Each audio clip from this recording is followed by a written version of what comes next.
Et il faut savoir qu'il y a beaucoup de blocages.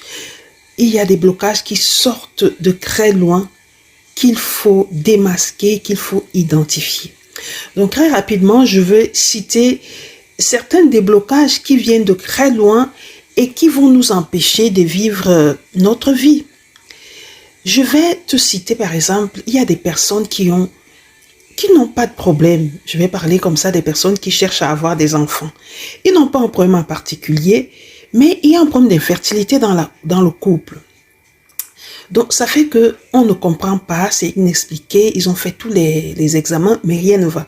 Il faut savoir que certainement, lorsqu'on essaye de voir dans des guidances, on comprend que avec l'illumination, bien évidemment, du Saint-Esprit, on comprend très souvent que il y a eu des ancêtres, soit un ancêtre qui a été dans les autres, qui a été religieux, prêtre, moine, et qui a fait un vœu de chasteté, qui s'est engagé à ne pas faire d'enfant.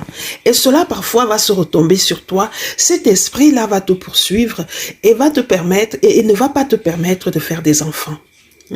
Ça peut aussi être un ancêtre qui a fait des pactes avec des entités négatives, qui lui a dit que tu ne pourras pas faire d'enfant.